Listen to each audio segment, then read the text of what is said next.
एक फोन, तीन देश और परमाणु राजनीति का काला सच।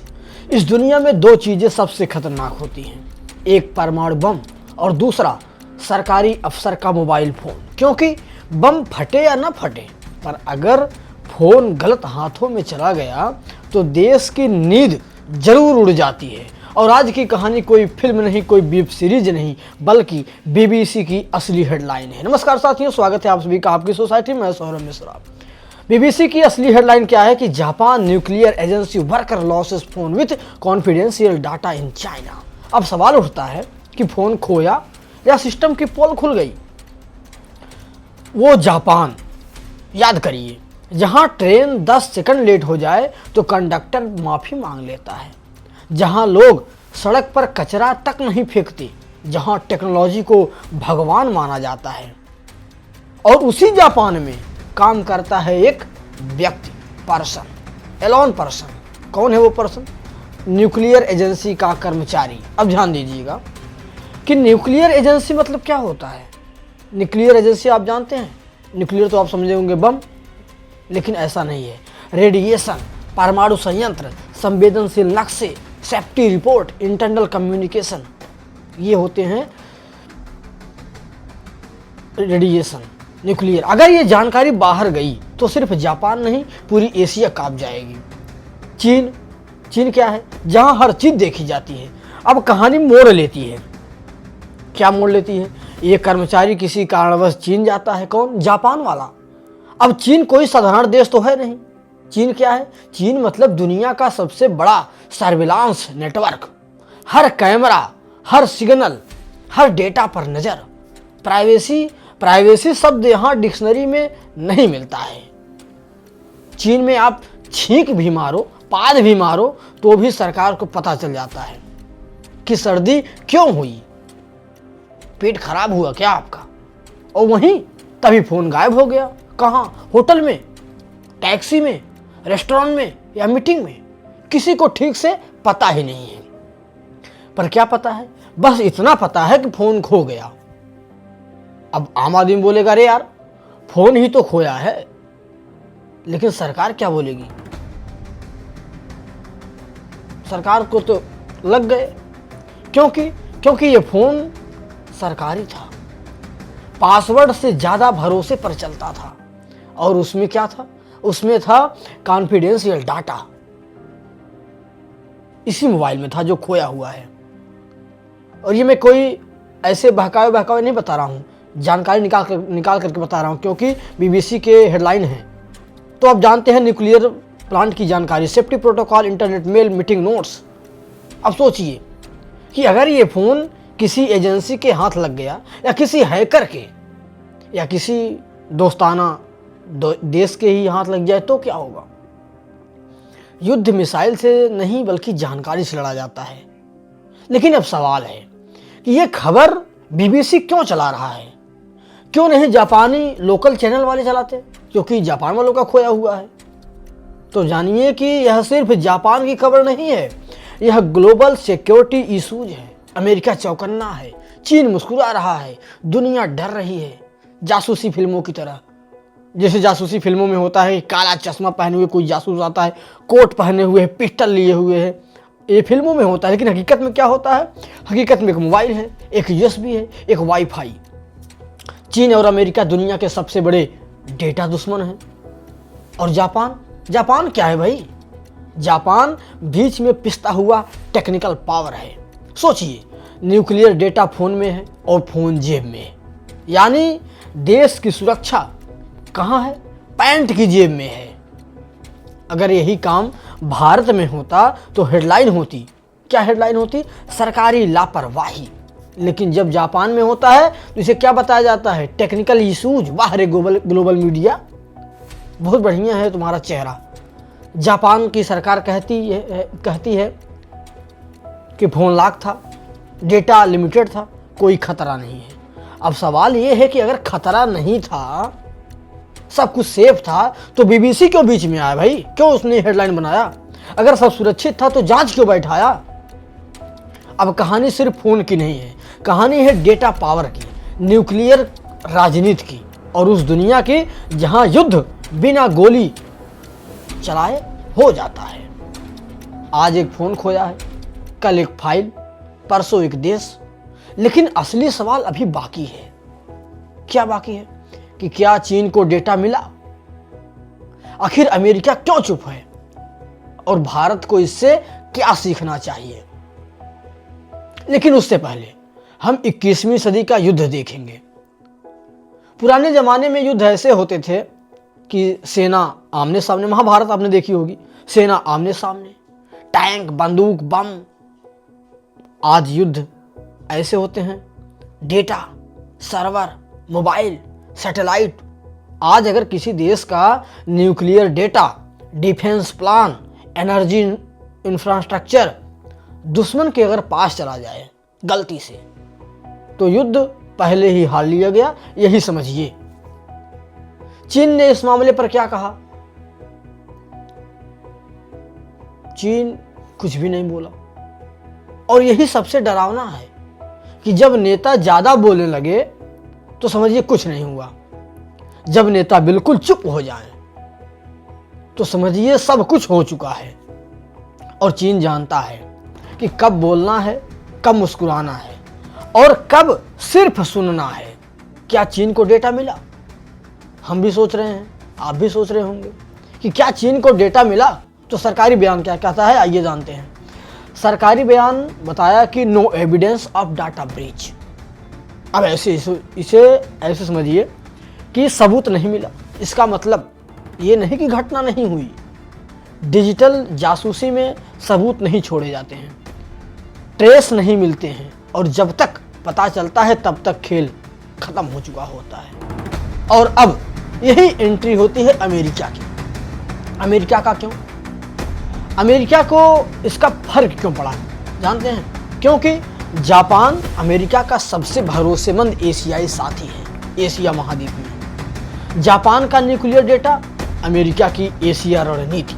अगर चीन को यह जानकारी मिलती है तो फिर ताइवान, दक्षिण चीन सागर, कोरिया, इन सब पर बहुत गहरा असर पड़ेगा। लोग सोचते हैं न्यूक्लियर मतलब बम होता है, न्यूक्लियर बम फोड़ देंगे हो जाएगा काम। लेकिन नहीं, न्यूक्लियर मतलब क्या होता है? बिजली, इंडस्ट्री, टेक्नोलॉजी और भविष्य की ताकत। जो देश न्यूक्लियर एनर्जी को कंट्रोल करता है वही देश भविष्य को भी कंट्रोल करता है। पहले अंग्रेज भारत में आए, किसके लिए? मसालों के लिए। आज देश में आते हैं किसके लिए? डेटा लेने के लिए। डेटा ये नया सोना है, डेटा नया तेल है, डेटा नया हथियार है। और इस केस में डेटा सीधे परमाणु स्तर का है। एक तरफ अरबों डॉलर की न्यूक्लियर सुरक्षा, हाई लेवल सेफ्टी प्रोटोकॉल, और दूसरी तरफ एक फोन, एक जेब और एक भूल। यानी देश सुरक्षित है, बस फोन संभालना नहीं आता है। अब थोड़ा मीडिया का खेल देखते हैं, जापानी मीडिया का। जापानी मीडिया कह रही है टेक्निकल लैप्स हो गए, अमेरिकी मीडिया कह रही है सिक्योरिटी कंसर्न हो गए, चीनी मीडिया बिल्कुल सन्नाटा। अगर भारतीय मीडिया यही होता तब क्या होता? अगर जानती होती तब। जान नहीं रहे हैं अभी, किसी को खानो कान खबर तक नहीं है। लेकिन हमारी टेक्निकल साथी उन्होंने खोज निकाला है। भारतीय होती तो कहती 7 दिन की बहस, 70 एंकर, 700 डिबेट, और डिबेट पे डिबेट करते रहो। लेकिन असली सवाल, डेटा गया या नहीं? भारत के लिए सबक। अब सीधा सवाल, भारत को इससे क्या सीखना चाहिए? भारत आज डिजिटल इंडिया, आधार, यूपीआई, न्यूक्लियर पावर है। अगर एक फ़ोन, एक लैपटॉप, एक पेन ड्राइव गलत हाथ में चली जाए तो नुकसान सीमाओं में नहीं रहेगा। अगला युद्ध कहाँ होगा? आप सब बताइए कमेंट करके, अगला युद्ध कहाँ होगा? चलिए मैं बता देता हूँ। मोबाइल नेटवर्क पर, पावर ग्रिड पर, सैटेलाइट पर, और सबसे पहले निशाना बनेंगे न्यूक्लियर प्लांट, पानी, बिजली, इंटरनेट। तो असली सवाल यह है कि हमें क्या नहीं बताया गया। आप सब कुछ जानते हैं? नहीं। सरकारें कभी भी पूरा सच नहीं बताती हैं। क्यों? क्योंकि डर फैलता है, बाजार गिरते हैं, शेयर बाजार धड़ाम से गिर जाएगा, हाँ उनका और हमारा जनता का भरोसा टूट जाएगा। इसलिए जनता को मिलता है आधा सच और पूरा डर। आज एक फोन खोया है, कल शायद एक सिस्टम खो जाए, लेकिन कहानी यही खत्म नहीं होती है। अब कहानी भारत तक पहुंच चुकी है, क्योंकि जब भी एशिया में कुछ बड़ा होता है तो भारत उसका केंद्र बनता है, या तो खिलाड़ी के रूप में या फिर निशाने के रूप में। भारत हर किसी की नजर में आखिर क्यों है, जानते हो? आज भारत दुनिया की सबसे बड़ी आबादी है, सबसे तेजी से बढ़ती अर्थव्यवस्था है, डिजिटल भुगतान का ग्लोबल लीडर है और न्यूक्लियर पावर भी है। यानी मार्केट भी है और मसल्स भी है, माइंड भी है। और जहां ये तीनों हों वहां डीप स्टेट, सुपर पावर और कारपोरेट लॉबी जरूर पहुंचती है। हम बात करेंगे डिजिटल इंडिया की। ये डिजिटल इंडिया आखिर वरदान है या फिर जोखिम? आप सब बताइए। नहीं जानते तो हम बता दे रहे हैं। डिजिटल इंडिया ने हमें क्या दिया? यूपीआई दिया, आधार दिया, डिजी लॉकर दिया, फास्ट टैग दिया, लेकिन हर सुविधा के साथ आया क्या? डेटा का पहाड़। अब सवाल यह है कि ये डेटा कितना सुरक्षित है। अगर जापान जैसा टेक्निकल एडवांस देश एक फोन नहीं संभाल पाया, तो भारत जहां लाखों सरकारी कर्मचारी हैं, हजारों आउटसोर्स एजेंसियां हैं, क्या हम 100% सुरक्षित हैं?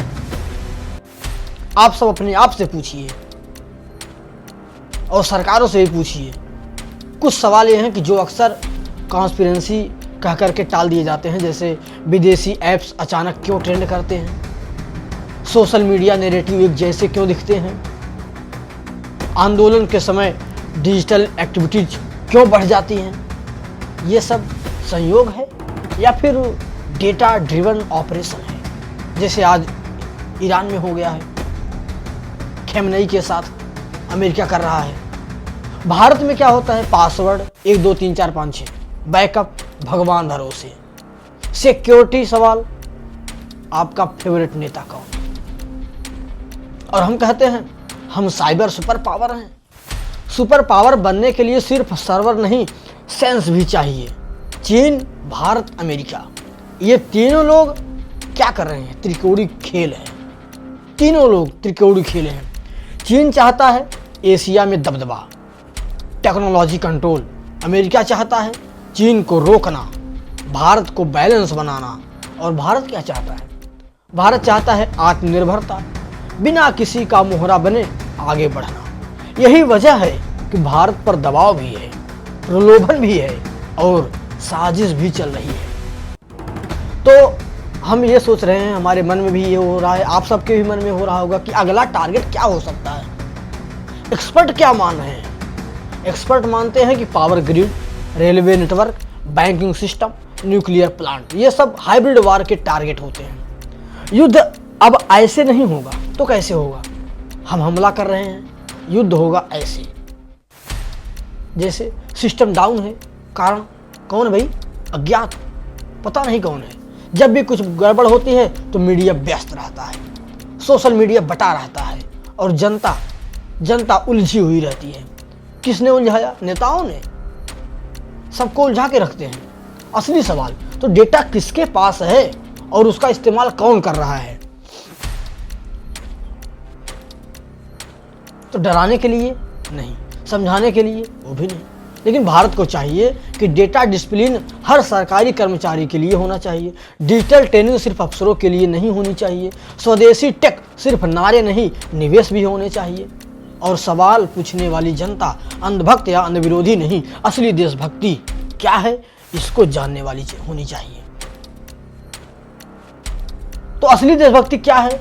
देशभक्ति मतलब ये भी समझ लीजिए, सिर्फ नारे नहीं, सिर्फ झंडा नहीं। देशभक्ति मतलब सिस्टम को मजबूत करना, सवाल पूछना और गलतियों को सुधारना, क्योंकि कमजोर सिस्टम सबसे बड़ा दुश्मन होता है।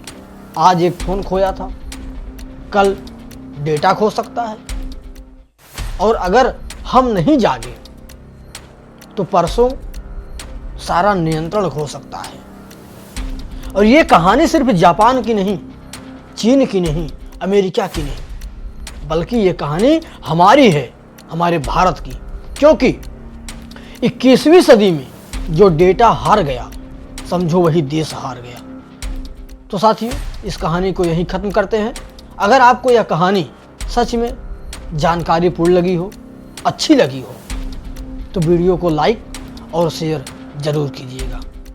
जय हिंद साथियों, भारत माता की जय।